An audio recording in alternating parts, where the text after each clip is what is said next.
So here's another video. Once again, painted the rims on my car. Now, here's a video regarding a big question. The question is what to use as a filler. Should we use body filler or Bondo? Now, I did a lot of research on this. I'm not a pro. It's not the first time I've done rims before. And from the experience of doing them, I don't want to say so frequent, but it's definitely not the first nor the second. Quite a decent amount of them. I've come to a conclusion on my own, and this is from my personal experience. So which one's better, Bondo or JB-weld? Well, neither of them is perfect, but I would say both. And it also depends on what application you need it for.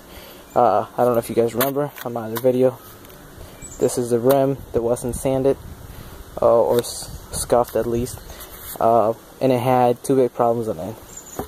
And this side it had a very long line of just scraping. However, that was light scraping. And on this side right here, from here to here, there was a big chunk missing. Now this was about 1/4 of an inch, maybe a little bit more, and about the same, about 1/4 of an inch deep. I don't know how well the camera's gonna pick that up.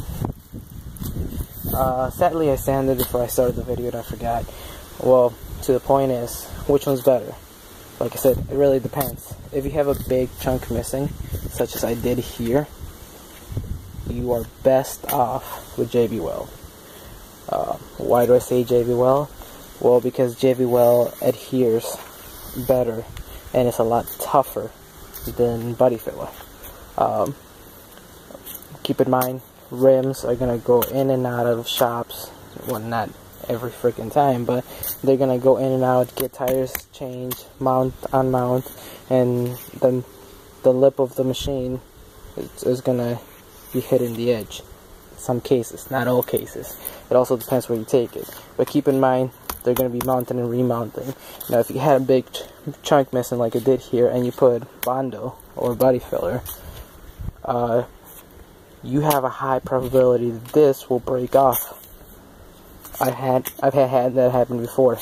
Now, in this case, that would be for JB-weld, my personal opinion. Now, when it comes to Bondo, I had very light scuffing. Hopefully the camera picks it up. From here, it started here and it moved all the way up here. Now with that being said, I already did put Bondo on it. I already sanded it, even though it almost looks like it doesn't.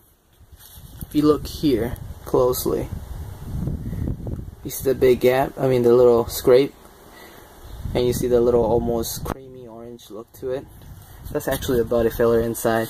Now I decided to go very light on the Bondo, sanded it very close to the rim. Now what that gave me was almost a perfect feel to it. There's no texture to it. I said almost, but honestly it's perfect.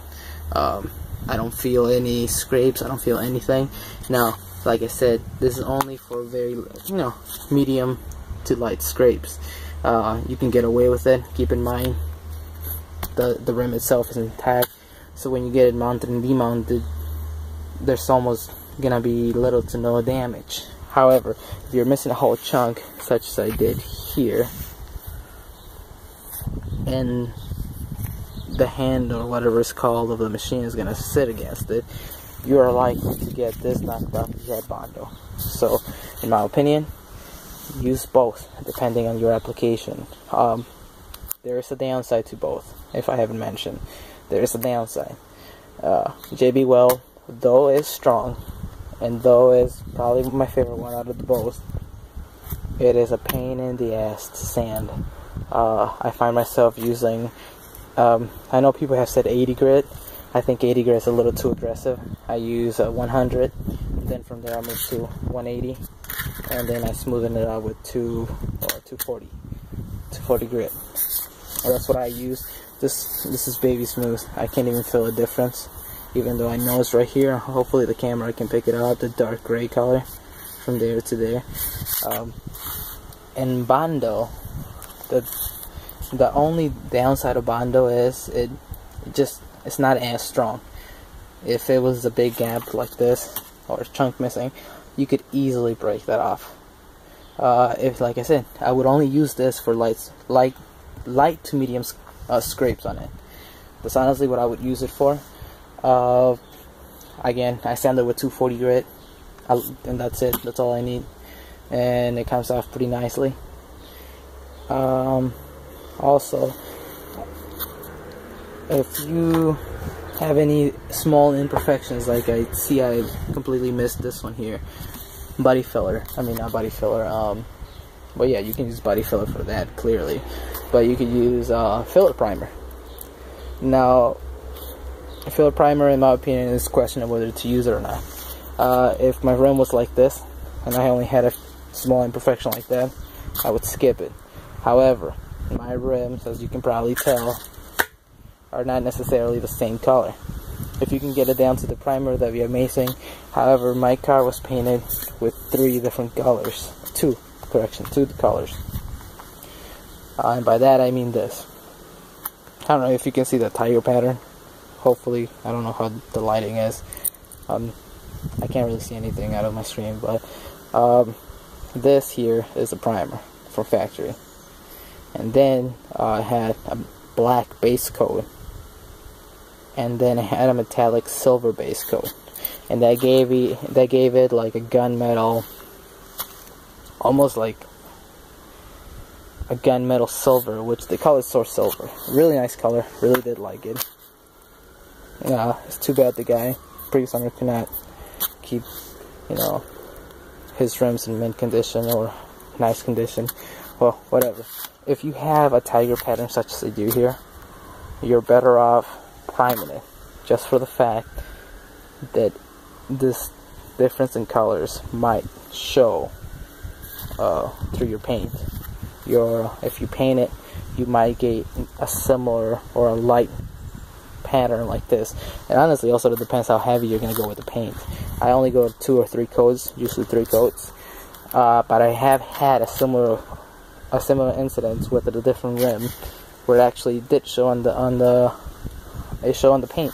Once I painted it, I could see, a very light hint of, I don't know what this is called, I forgot the name, where you have different in color, spotted. It's going to be somewhat spotted. Now, if you have a case like mine here, I would just use the primer. I'm going to use filler primer just because I did miss this one. Completely not needed.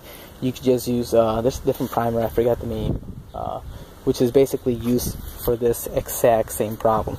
If you have different colors going on, I would use that. But I have filler primer available. The downside with filler primer is you have to sand right after it, so keep that in mind. Other than that, that's it for today.